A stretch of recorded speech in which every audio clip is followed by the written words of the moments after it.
Greetings, everyone. Thank you for spending a little time with me tonight.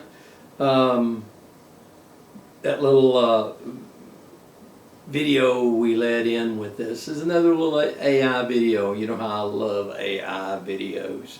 Not trying to fool anybody, but sure does hit the point. It's fun to watch. You know, the liberal media, the DNC media, or the drive-bys, Rush used to call it, is going nuts this last 24, 48 hours because of what Trump has done in Venezuela. I want to go over some of the points that I see and also the reasons I believe he's doing it. You know, what most people see publicly, the reason that he's gone after Maduro is because he and his wife was indicted in the Southern District of New York. Now, I personally wish that he was indicted in Florida or Texas because I'm a little concerned about how the court system is in a very liberal state like New York. We'll have more on that before we end. But, yeah, he was indicted, not by Trump, not by anybody on his staff. He was indicted by people in New York for drug trafficking. You know, we had the same thing happen years ago in Central America, and Bush Sr. went after a man and took him out. You know, the media was a little better then. They didn't go nuts about Trump invading a country and pulling out its leader that was also a dictator, you know, also someone that got in without being elected. We'll get more on that in a little while. The second reason that I think that Trump did what he did was over the fentanyl trade. Fentanyl is killing more Americans than wars do. We've stopped a lot of the trafficking coming over the border that Biden just allowed, and you wondered, what was his cut of that? Because, man, was he allowing a lot of that to come through. And, of course, we've stopped a lot of it by boats. You've seen how we've been blowing up these boats, but we got to stop it in general, and it seemed like Venezuela was the kingpin on that. And I think that was a lot of the indictment issue that we were talking about. Third is not something that's talked about, but I think it might be the most important thing. We could see very publicly now that the election in 2020 was stolen. And of course, at that time, there was a lot of people talking about these machines running through Venezuela. I understand that he has stated publicly that that is correct, and he had a big part to do with the 2020 election. I'm wondering what he's going to do now that he is in a New York prison waiting on trials and seeing what might happen to his wife in this situation. Is he going to sing? It's a good possibility. Another reason was we didn't recognize him as a leader. Now you hear Democrats going, he was a leader of the country. We're being awful about picking this leader up and just taking him from his country. Well, in the last election, he only got 30% of the votes. He just didn't let his government go to the next guy. He just took over. He's a dictator. So there's 4 good reasons to take this guy out in many different ways. I also believe whenever he starts talking, and I believe he will start talking, we're going to find out a lot about how these elections have been working, who has been doing it, and that's probably what's making these Democrats and these liberal media that's covering for the Democrats scream the most. I've got a little bit of information here I'm going to be showing you here soon, but that's the first start of it. Tonight I'm going to add something a little different to our video, our podcast. I'm going to start doing memes while I'm talking about this, so you can kind of see some of the things that I see. The first one is Pam Bondi, and I think you're like me, think the world of Pam Bondi and think she's a really smart person. She's telling about the indictment in the Southern District of New York in this mem, and that very soon Maduro and his wife will be dealing with the American justice system. Now, I'm also concerned about that, but at least we can do our part to make sure this is handled rightly. The next one, let's make sure I've got this right, is Jonathan Turley. He's explaining in this mem that the president does not need congressional approval for this, just like Bush didn't need it, just like many times Obama did things that he didn't need it, and others. Jonathan Turley is a constitutional scholar and teaches law at one of the best law schools in America. He knows what he's talking about. The one after this, let me get to this real quick, is Mike Lee. I'm always impressed with Mike Lee, and what I understand is he'll probably end up being a Supreme Court justice, a good one versus some of these that we've gotten during the Democrat time. But he's explaining about Article 2 of the Constitution. And, you know, just so happens I printed out Article 2 of the Constitution. And I'll go over it just a little bit with you. The first part is explaining the powers of the presidency and the vice presidency and how long they shall be in those offices. Second part of the first section is the manner in which they get elected. I wish in 2020 somebody would have been reading this to the Congress, because we might have had a little different situation there, because each state did not get their representation as they should have. The long short, it's several pages, but Section 2 of Article 2 states very clearly, the President shall be the Commander-in-Chief of the Army and Navy of the United States and any militias in several states. It's very clear that he has the power to order the Army to do situations just like this. Now, this has happened many times before, even to the point of George Washington led the Army himself to go after taxation issues. You know, I wonder what George Washington would do if he had the liberal media that we have now. It's not even fair to call them media. It's just DNC propaganda arm. So anyway, it's we get pretty frustrated with this. The other thing that I wanted to mention to you was the Monroe Doctrine. This is something that gives Trump a lot of cover also. This started back in December 2nd, 1823 in the Monroe, 7th year of the Monroe presidency. And it basically states anything going on in the Americas, North, Central, or South, is the domain of the United States, and for foreign powers to stay out. And what they mean by foreign powers is Iran, China, Russia, some of the ones that are involved with Venezuela now. Now, you know, you might say, well, that's a very old thing, it's very broad, but it's been used many times. Grant used it, both Roosevelts used it, Kennedy used it, Reagan, both Bushes, and now Trump. But because it's Trump, the media is going nuts on this.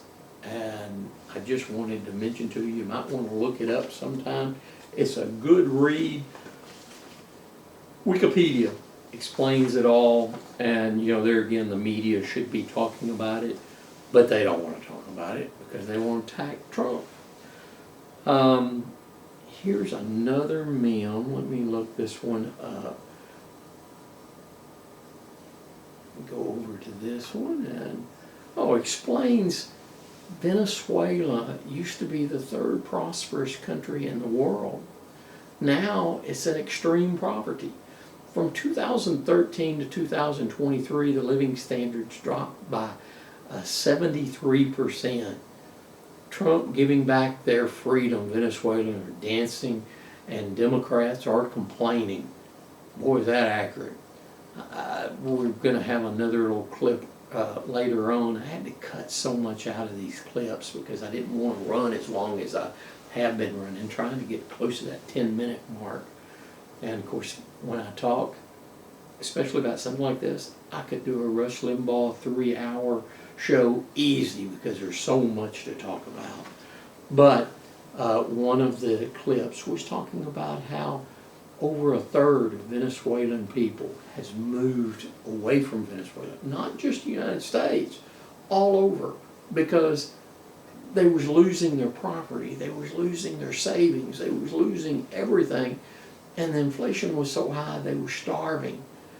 I've heard this over and over. They took away everybody's guns, and then of course used the government guns to kill them. It's a nightmare, and Trump is solving this problem for them and helping us out. I'm sure there's going to be a lot of Venezuelans that's going to leave America. Some of them we probably don't want them to, because some of them are hard workers, but leave America and go back and try to fix their country.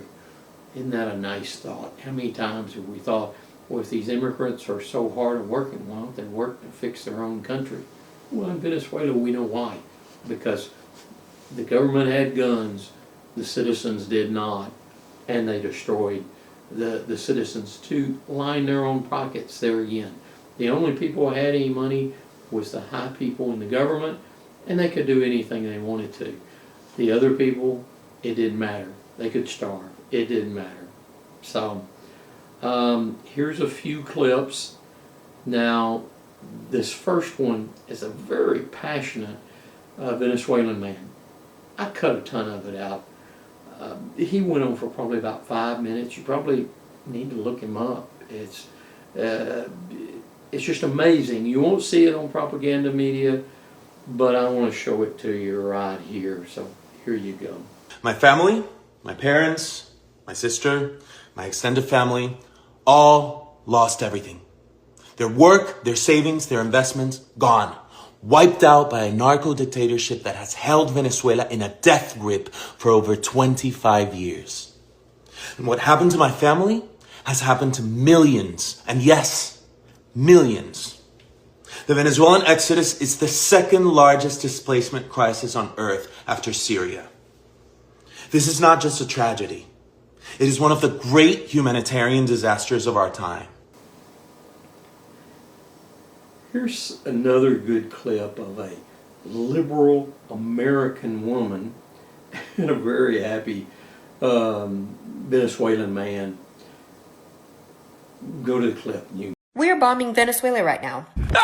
It is 2:35 a.m.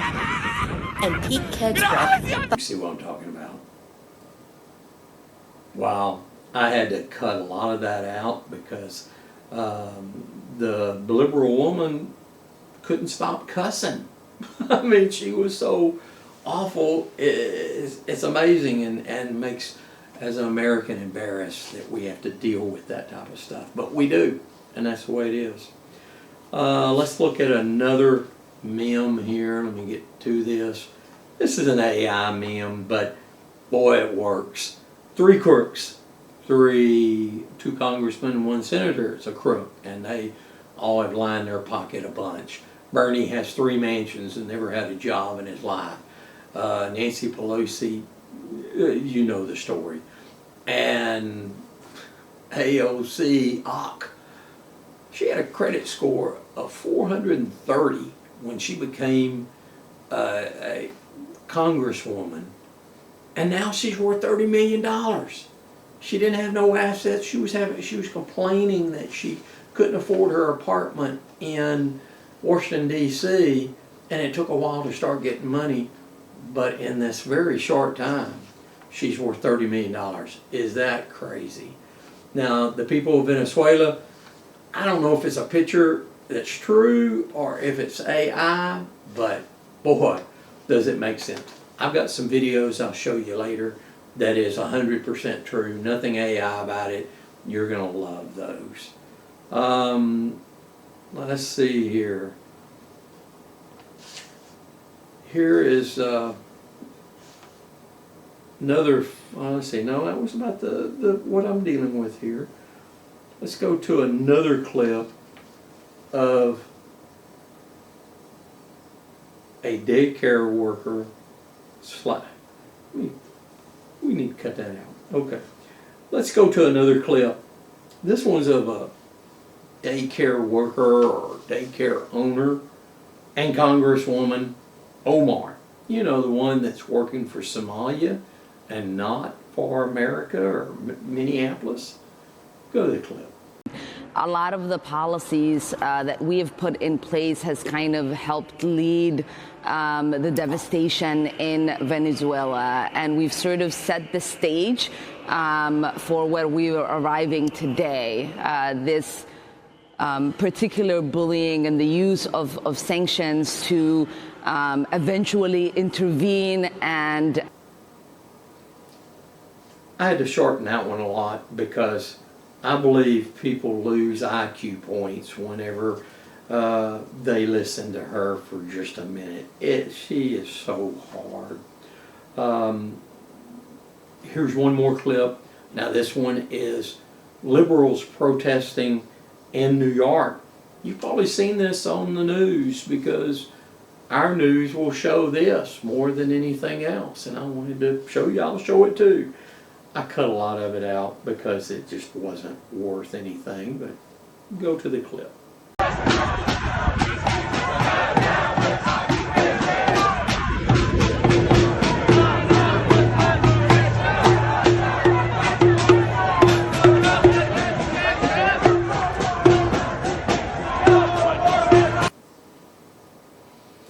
Notice all the pre-printed signs. I always find this interesting. Soros must own a sign shop in every liberal city, and he has the rent-a-mob ready on speed dial to say, let's everybody get together at 1 o'clock and protest whatever, we'll hand out the signs. And it's the usual suspects, people that don't look like they work other than the rent-a-mob.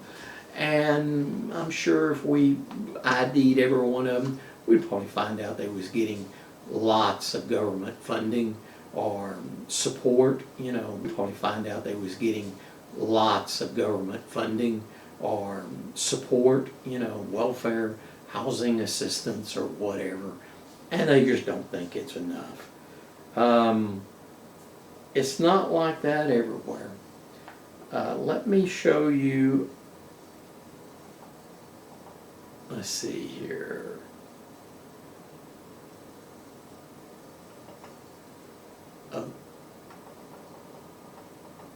Well, let's see here. What was I going to do? I got to cut that out.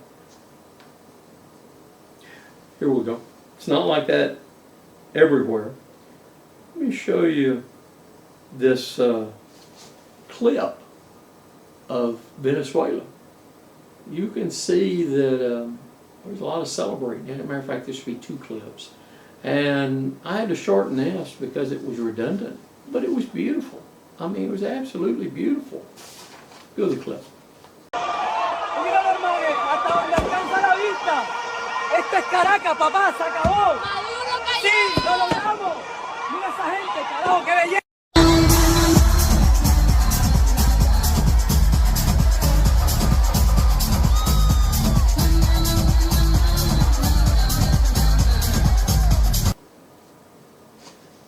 Okay, you can see what Venezuela looks like. You can see what liberals in America look like. 2 totally different things. They are loving what happened. But we still have problems.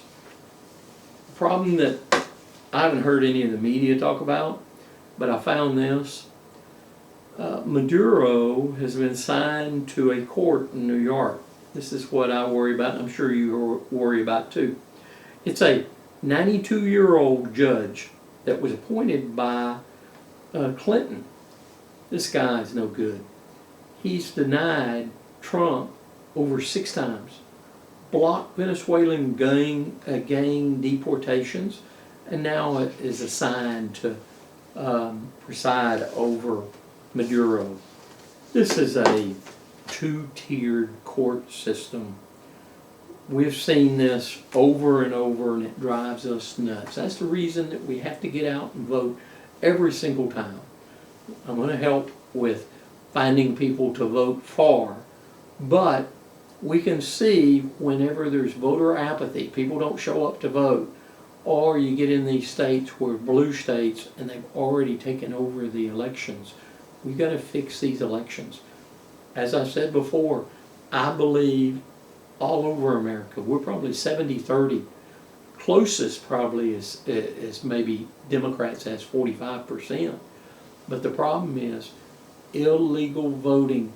Illegals voting, number one, but number two, things like what we saw in the 2020 elections when they just padded the election. And of course, we can see in this Venezuelan issue, they take power, they don't give it up no matter what. We've got to do better. You know, for this last bit, I'm going to try to keep this as short as I can. Let me just end with this clip of celebration in Venezuela. It's maybe a minute long, but man, you can see those people are happy. Thank you for tuning in, and please like, subscribe, and share this everywhere, because you're not going to see it unless you see it in some place like this. So please share it. Thank you very much, and good night. Así celebraron hoy los venezolanos la captura de Nicolás Maduro y su esposa.